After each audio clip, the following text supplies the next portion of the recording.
Hi everyone, स्वागत है आपका इस वीडियो में। आज के क्लास में हम बात करेंगे क्लास 12th के बायोलॉजी के अंतर्गत जो है हम लोग पढ़ रहे थे अध्याय 3 में जो है हम लोग नर जनन तंत्र के बारे में पढ़ रहे थे। नर जनन तंत्र में जो है ये जो है अब जो है हम लोग ये वीडियो अध्याय 3 का चौथा भाग है। इसमें जो है हम लोग पढ़ने जा रहे हैं स्खलन वाहिनियाँ। इससे पहले जो है बाकी संरचनाओं के बारे में हमने देखा, जैसे टेस्टिस की संरचना क्या होती है, वृषण कोश की संरचना, शुक्रवाहिका, शुक्रवाहिनियाँ, इन सभी संरचनाओं को देखे। शुक्राशय की संरचना को भी हमने कल पढ़ लिया था, कल के लेक्चर में। अब जो है हम देखेंगे स्खलन वाहिनी, है ना। स्खलन वाहिनी क्या होती है? तो जो स्खलन वाहिनी है, शुक्राशय से जो है, इस शुक्राशय से अनेक जो है कि छोटी छोटी नलिकाएं निकलकर जो है कि शुक्रवाहिनी के साथ मिल जाती हैं। शुक्रवाहिनी के साथ क्या होती हैं? मिल जाती हैं, और यही जो है कि प्रोस्टेट ग्रंथि से होते हुए मूत्र मार्ग में खुलती हैं, और ये स्खलन वाहिनियाँ कहलाती हैं। ये जो है स्खलन वाहिनियाँ हैं। स्खलन वाहिनियाँ क्या होती हैं? ये आकर यहाँ पर खुलती हैं। ये जो है ये यूरिनरी ट्रैक है, यानी मूत्र मार्ग है, इसी रास्ते में जो है आकर स्खलन वाहिनी खुलती हैं। हमने क्या बताया कि जो शुक्राशय से अनेक वाहिनियाँ निकलती हैं, है ना। ये जो शुक्राशय है, शुक्राशय की जो संरचना है, इनसे अनेक वाहिनियाँ क्या होती हैं? निकलती हैं, और निकल कर जो है एक शुक्रवाहिनी के साथ मिलकर प्रोस्टेट ग्रंथि से होते हुए, ये जो हमारा प्रोस्टेट ग्रंथि है, इससे होते हुए जो ये आकर खुलती हैं कहाँ पर? इस मूत्र मार्ग में खुलती हैं। इन्हीं को हम लोग बोलते हैं क्या? तो स्खलन वाहिनियाँ, इजैकुलेटरी डक्ट, है ना। ये इजैकुलेटरी डक्ट क्या है? यही शुक्राशय से होते हुए अनेक छोटी छोटी नलिकाएं मिलकर इसी मूत्राशय वाले भाग में खुलती हैं, ठीक है। तो और जो है इसके बाद जो है हम लोग देखेंगे यूरेथ्रा, यानी जो मूत्र मार्ग होता है, वो मूत्र मार्ग क्या है? तो ये मूत्राशय से निकलती हैं, है ना। ध्यान से समझेंगे। यहाँ पे है यूरिनरी ब्लैडर। ये यूरिनरी ब्लैडर से जो है एक पतली सी संरचना निकली होगी, पाइप जैसी। ये जो है आकर कहाँ पे खुलेगी? तो इसी मूत्र मार्ग में खुलती है। यह मूत्राशय से निकलकर स्खलन वाहिनी से मिलकर मूत्र जनन पथ, है ना, मूत्र जनन पथ बनाती हैं, जो मूत्राशय के मुख द्वारा शिश्न के शीर्ष पर बाहर की ओर खुलती हैं। ये जो है आगे की संरचना है, और ये जो है आगे शिश्न के एक छिद्र के द्वारा माध्यम से बाहर की तरफ खुलती हैं, है ना। ये जो मूत्र मार्ग होता है, ये इसमें क्या क्या चीज़ें होती हैं, मतलब ये इन्हीं से, इसी के सहारे से यूरिनरी ब्लैडर से होते हुए जो है कि मूत्र जो है कि शरीर से बाहर निकाला जाता है, और इसी में शुक्राणु और शुक्रीय प्रद्रव्य, प्रोस्टेट ग्रंथि के स्राव और बल्बो यूरेथ्रल ग्रंथि के स्राव भी इसी के द्वारा, इसी रास्ते से बाहर निकलते हैं। हमने कल बताया था कि जो शुक्राशय से शुक्रीय प्रद्रव्य निकलते हैं ना, शुक्राशय से क्या निकलेंगे? शुक्रीय प्रद्रव्य। ये सभी शुक्रीय प्रद्रव्य और प्रोस्टेट ग्रंथि के स्राव और बल्बो यूरेथ्रल ग्रंथि के स्राव जो है इन्हीं के रास्ते से होते हुए जो है कि बाहर निकलते हैं। एक ही कॉमन रास्ता इसके लिए होता है, ठीक है। यानी कि शुक्राणु के निकलने के रास्ते और जो है मूत्र के निकलने के रास्ते जो है कि सेम है ना। तो ये जो है कि हमने ये संरचना देखी किसकी? मूत्र मार्ग की। तो आप हेडिंग देंगे स्खलन वाहिनी। स्खलन वाहिनी के अंतर्गत जो है आप नोट करेंगे, लिखेंगे शुक्राशय से अनेक वाहिनियाँ निकलकर, शुक्राशय से अनेक वाहिनियाँ निकलकर अपने ओर शुक्रवाहिनी के साथ मिलकर, अपने ओर शुक्रवाहिनी के साथ मिलकर मिलकर प्रोस्टेट ग्रंथि से होते हुए, प्रोस्टेट ग्रंथि से होते हुए मूत्र मार्ग में खुलती हैं। इन्हें स्खलन वाहिनियाँ कहते हैं, इन्हें स्खलन वाहिनियाँ कहते हैं, ठीक है। नेक्स्ट हेडिंग देंगे मूत्र मार्ग यानी यूरेथ्रा, ठीक है। इसमें लिखेंगे यह मूत्राशय से निकलकर स्खलन वाहिनी से मिलकर, यह मूत्राशय से निकलकर स्खलन वाहिनी से मिलकर मूत्र जनन पथ यूरिनोजेनिटल कैनाल बनाती हैं, जो मूत्राशय के मुख द्वारा शिश्न के शीर्ष पर बाहर की ओर खुलती हैं, शिश्न के शीर्ष पर बाहर की ओर खुलती हैं। आगे लिखेंगे मूत्र मार्ग द्वारा ही मूत्र, शुक्राणु, शुक्रीय प्रद्रव्य, प्रोस्टेट ग्रंथि के स्राव, बल्बो यूरेथ्रल ग्रंथि के स्राव बाहर आते हैं, है ना। इतनी चीज़ें आप नोट कर लेंगे। अब जो है इसके बाद हम लोग पढ़ेंगे प्रोस्टेट ग्रंथि। प्रोस्टेट ग्रंथि क्या होता है, ठीक है।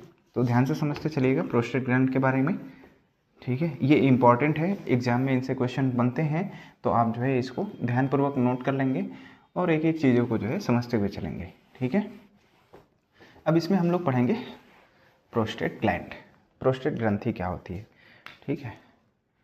प्रोस्टेट ग्रंथि, प्रोस्टेट ग्लैंड,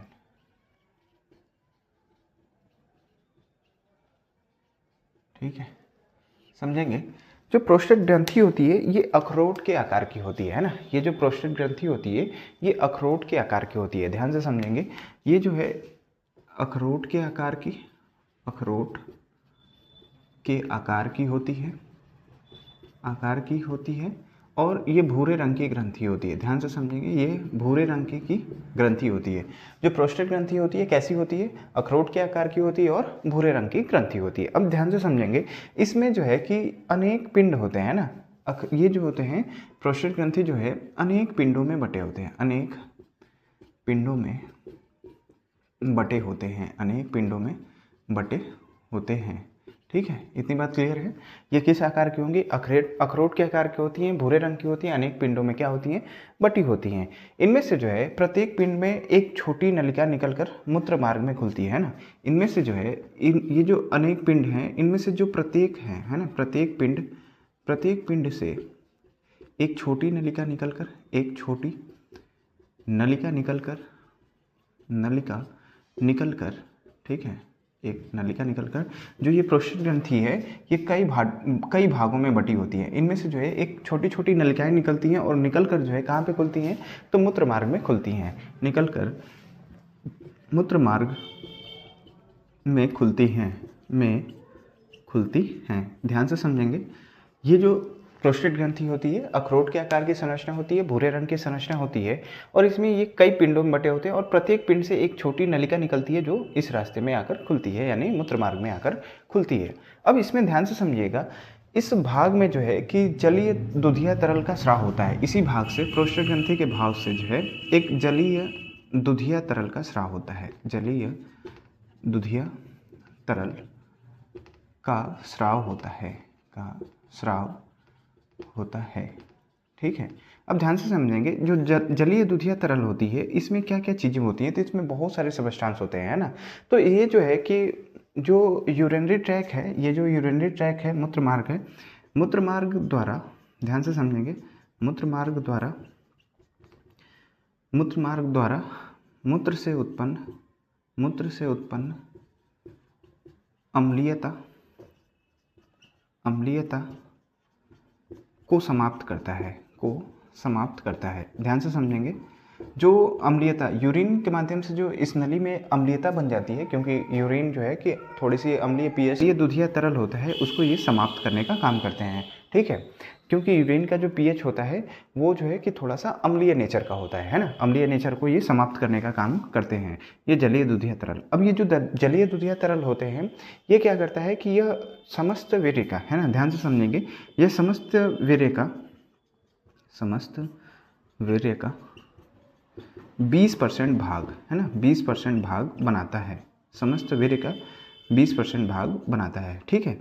आपको इतना समझ में आया होगा। ये जो है कि इस रास्ते के अम्लीयता को ख़त्म करने का काम करेंगे, क्योंकि ये क्षारीय नेचर के होते हैं। कैसे होते हैं, क्षारीय नेचर के होते हैं, जिससे जो है कि ये जो है अम्लीयता इसकी ख़त्म हो जाती है, और लगभग ये वीर्य का 20% भाग भी बनाने का काम करते हैं।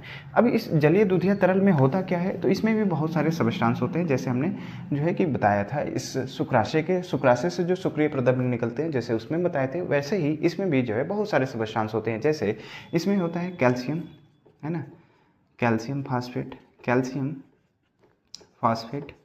है ना, कैल्शियम फास्फेट, और इसी के अंतर्गत जो है इसमें सीट्रेट भी होगा, सीट्रेट,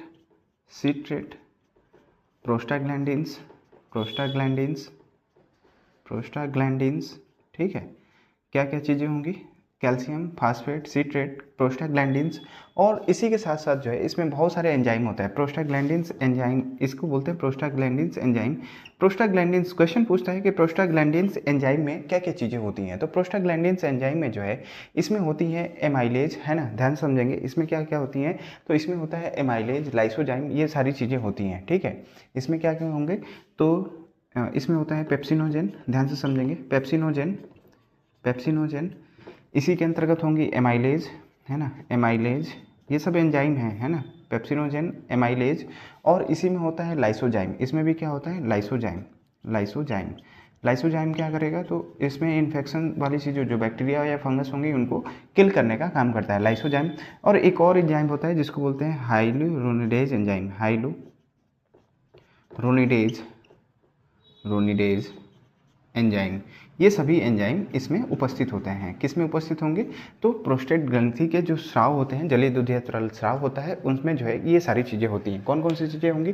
calcium phosphate, citrate, prostaglandins enzymes. इसमें प्रोस्टाग्लैंडिन्स एंजाइम के अंतर्गत जो है इतनी सारी चीज़ें उसमें उपस्थित होती हैं। ठीक है, इतना जो है आपको समझ में आया होगा। एक बार फिर से समझ लेंगे प्रोस्टेट ग्रंथि के बारे में। प्रोस्टेट ग्रंथि में क्या होगा? ये अखरोट के आकार की होती हैं, ये कई भागों में बटी होती हैं और ये जो है कि इनमें अनेक पिंड होते हैं ना, और प्रत्येक पिंड से एक छोटी नलिका निकलती है जो यूरिनरी माध्यम से यूरिनरी ट्रैक में खुलती हैं। और इसमें जो है कि एक जलीय दूधिया तरल का स्राव होता है जो यूरिन के माध्यम से उत्पन्न अम्लीयता को नष्ट करने का काम करती हैं, क्योंकि ये क्षारीय नेचर की होती हैं, थोड़ी क्षारीय नेचर की होती हैं।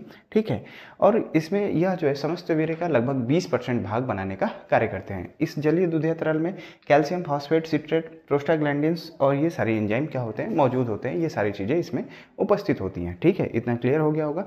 तो आप हेडिंग देंगे प्रोस्टेट ग्रंथि और इसमें लिखेंगे, पॉइंट वाइज चीज़ों को लिखते चलिएगा। तो पहले पॉइंट में लिखेंगे यह भूरे रंग की अखरोट के आकार की, यह भूरे रंग की अखरोट के आकार की ग्रंथि होती है, अखरोट के आकार की ग्रंथि होती है जो अनेक पिंडों में बटी होती है, जो अनेक पिंडों में बटी होती है।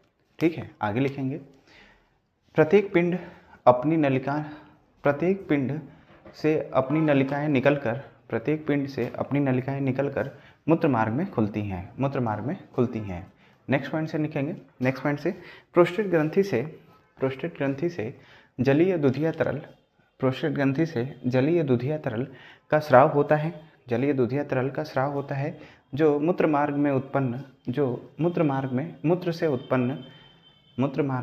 से उत्पन्न अम्लीयता को दूर करने का कार्य करते हैं। इस दूधिया तरल में कैल्शियम, फॉस्फेट, सिट्रेट,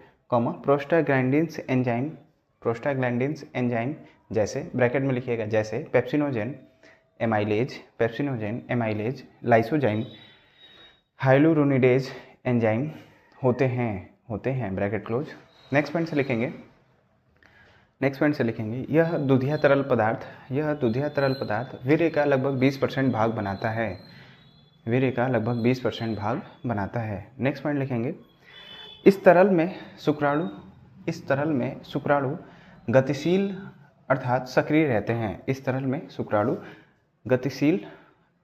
सक्रिय रहते हैं। ठीक है, अब हेडिंग देंगे बल्बो यूरेथ्रल ग्रंथि। अब हम लोग पढ़ना है इसमें काउपर ग्रंथि या फिर बल्बो यूरेथ्रल ग्रंथि। ठीक है, समझते चलेंगे इन सभी चीज़ों को। बल्बो यूरेथ्रल ग्रंथि,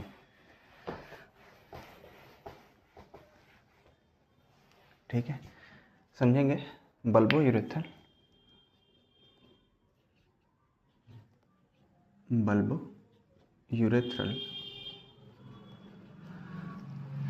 ग्रंथि। ठीक है, अब जो बल्बो यूरेथ्रल ग्रंथि है इसी को बोलते हैं क्या? काउपर ग्लैंड, है ना, इसी को क्या बोलते हैं? Cowper gland. ठीक है, ध्यान से समझेंगे काउपर ग्लैंड के बारे में। ये जो काउपर ग्लैंड होती है, बल्बो यूरेथ्रल ग्रंथि होती है, ये जो है मूत्र मार्ग के जो है दोनों ओर उपस्थित होती है। जो काउपर ग्लैंड है कहाँ पे उपस्थित होती है? तो मूत्र मार्ग के दोनों तरफ क्या होती है? ये स्थित होती हैं। ठीक है, अब ये जो संरचना होती है इसमें से भी जो है कि इससे एक क्षारीय श्लेष्म युक्त द्रव का स्राव होता है। इसमें से भी जो है कि क्षारीय श्लेष्म युक्त तरल का स्राव होता है, है ना। ध्यान से समझेंगे, हमने क्या कहा? इसमें से भी क्षारीय तरल श्लेष्म युक्त द्रव का क्या होता है? स्राव होता है, जो मूत्र मार्ग में उत्पन्न अम्लीयता को दूर करते हैं, है ना। जो मूत्र मार्ग में उत्पन्न अम्लीयता को दूर करते हैं। ठीक है, ये क्या करते हैं? बल्बो यूरेथ्रल ग्रंथि, इनमें से भी जो है क्षारीय श्लेष्म युक्त तरल का स्राव होता है, जो मूत्र मार्ग से उत्पन्न अम्लीयता को क्या करते हैं? दूर करने का भी काम करते हैं। ठीक है, और ये जो है कि क्या करता है कि जो मूत्र मार्ग है उसको जो है चिकना बनाने का काम करते हैं। मूत्र मार्ग को चिकना बनाए रखने का कार्य करता है। ठीक है, तो कॉपर ग्लैंड के बारे में आप इतना याद रखेंगे। हेडिंग देंगे बल्बोइरेथ्रल ग्रंथि, लिखेंगे इसमें, लिखिए यह मूत्र मार्ग के दोनों तरफ, यह मूत्र मार्ग के दोनों तरफ, और एक बात याद रखेंगे यह पीले रंग की होती है ना, यह पीले रंग की होती है, पीले रंग की, है ना, ध्यान से लिखेंगे इसमें। यह मूत्र मार्ग के दोनों तरफ उपस्थित पीले रंग की ग्रंथि होती है, पीले रंग की ग्रंथि होती है। इससे एक क्षारीय श्लेष्मयुक्त तरल का स्राव होता है, इससे एक क्षारीय श्लेष्मयुक्त तरल का स्राव होता है जो मूत्र मार्ग में उत्पन्न अम्लीयता को दूर करते हैं। ठीक है, को दूर करते हैं। आगे लिखेंगे मूत्र मार्ग को यह चिकना बनाए रखने का कार्य करते हैं। ठीक है, इतनी बातें क्लियर हो गई होंगी। तो हमने जो है कि पूरी संरचना इसके अंतर्गत जो है पढ़ लिया कि जो है कि कौन सी संरचना है, किसका क्या काम है, किससे कौन से जो है कि द्रव का स्राव होता है, ये सारी चीज़ें हम लोग पढ़ लिए। अब इसमें जो है कि हम लोग पढ़ेंगे जो है कि वीर्य के बारे में, है ना, शुक्राणु के बारे में, वीर्य यानी सीमेन के बारे में, है ना, ध्यान से समझेंगे वीर्य क्या होता है। ठीक है, सीमेन, इसके बारे में समझेंगे। तो जो है कि इसमें हमने बताया था कि जो शुक्राणु है, शुक्राणु शुक्रीय प्रद्रव्य और प्रोस्टेट ग्रंथि, है ना, ध्यान से समझेंगे। जो शुक्राणु है शुक्रीय प्रद्रव्य,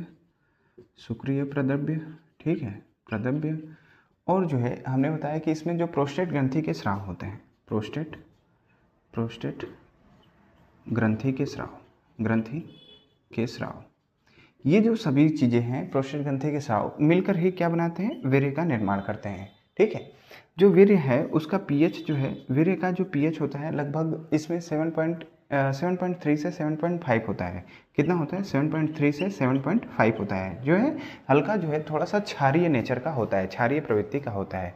ठीक है, अब ध्यान से समझेंगे इस वीर्य का फॉर्मेशन कहाँ पे हो रहा है, तो इन सभी चीज़ों से मिलकर हो रहा है ना। इसमें जो है कि शुक्राशय से उत्पन्न, प्रोस्टेट ग्रंथि से उत्पन्न, है ना, और जो है शुक्राणु, इसके अंदर जो शुक्रजन नलिका के अंदर बने हैं, इन सभी चीज़ों के मिलने से किसका निर्माण होगा, तो सीमेन का निर्माण होता है, यानी वीर्य का फॉर्मेशन होता है। अब इसमें समझेंगे सभी चीज़ें, जैसे वीर्य का जो है बाहर निकलना, है ना, ध्यान से समझिएगा, वीर्य का शरीर से जो है बाहर निकलना स्खलन कहलाता है ना। हाँ, क्या कहलाएगा, स्खलन, है ना, स्खलन कहलाता है। ठीक है, अब ध्यान से समझेंगे इसमें कि इसमें प्रत्येक स्खलन में 3 से 3.5 ml जो है कि वीर्य निकलते हैं। प्रत्येक स्खलन में कितने वीर्य की मात्रा होती है, लगभग 3 to 3.5 ml जो है वीर्य की मात्रा बाहर निकलती है। इसमें जो है लगभग शुक्राणुओं की मात्रा कितनी होती है, तो इसमें जो है शुक्राणुओं की लगभग मात्रा होती है 50 से लगभग 150, है ना, 50 से लगभग 150 इसमें मिलियन की संख्या में शुक्राणु बनते हैं, है ना। ध्यान से समझेंगे, हमने क्या बताया कि इसमें शुक्राणुओं की संख्या कितनी होती है, लगभग 3 से 3.5 ml की मात्रा होती है, और लगभग प्रत्येक ml में, है ना, प्रत्येक ml में 50 से लगभग 150 जो है कि ml शुक्राणुओं की संरचना होती है पर ml, है ना, पर ml शुक्राणु कितने बनते हैं, तो लगभग 50 से 150 ml। तो 3 ml या 3.5 ml में कितने हो जाएंगे, तो लगभग जो है कि 250 से 500, है ना, लगभग 250 से 500 मिलियन, है ना, 250 से 500 मिलियन शुक्राणु जो है कि इतने मात्रा में बनते हैं, है ना। ठीक है, इतनी बात आपको समझ में आई होगी। तो आप जो है हेडिंग देंगे वीर्य, इसमें आप लिखेंगे शुक्राणु कॉमा शुक्रीय प्रद्रव्य कॉमा प्रोस्टेट ग्रंथि के स्राव से मिलकर वीर्य यानी सीमेन बनते हैं। ठीक है, नेक्स्ट पॉइंट से लिखेंगे मैथुन के समय शिश्न के रास्ते जो दुधिया तरल का स्राव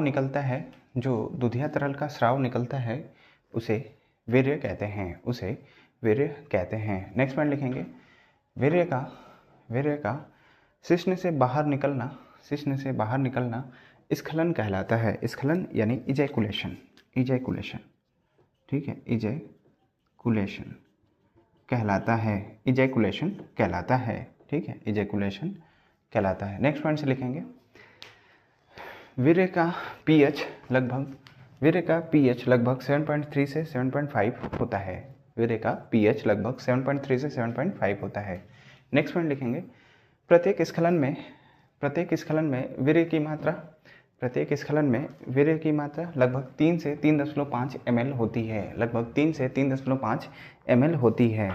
इसमें शुक्राणुओं की संख्या लगभग 50 से 150 मिलियन पर ml होता है। नेक्स्ट पॉइंट लिखेंगे, या प्रत्येक स्खलन में 250 से 500 मिलियन शुक्राणु बाहर आते हैं।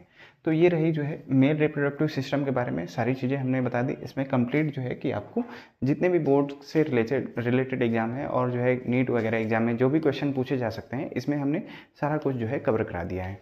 ठीक है, तो जो है कि आप इसके बाद जो है कि नेक्स्ट टॉपिक हम लोग पढ़ेंगे अगले वीडियो के अंतर्गत जो है मादा जनन तंत्र। ठीक है, आप जो है इन सभी चीज़ों को डायग्रामेटिक और सभी चीज़ों को याद करते हुए चलेंगे और जो है अपने प्रॉपर नोट्स बनाते हुए चलेंगे। ठीक है, बिल्कुल जो है आप ईमानदारी से पूरी तरह से नोट्स भी बनाएं और उसको बार बार रिवाइज करते रहें, तो ये सारी चीज़ें आपको याद हो जाएंगी। बहुत सारी चीज़ें जो है कि नाम इसके याद रखना बहुत कठिन है, थोड़े से जटिलतम है, लेकिन याद हो जाएंगे, इतने भी जटिल नहीं है। इसको जब बार बार जो है रिपीट करके आप देखते रहेंगे तो सारी चीज़ें याद हो जाएंगी। अगर जो वीडियो की क्वालिटी है अगर स्लो है तो उसको जो है आप डबल स्पीड पे करके देख सकते हैं। अगर डबल स्पीड पे करके देखेंगे तो थोड़ी सी ये हो जाएगी कि रिवीजन में सहायता हो जाएगी और बाकी चीज़ों को जो है आप जल्दी से कवर कर सकते हैं। ठीक है, तो आप जो है कवर करते रहिए।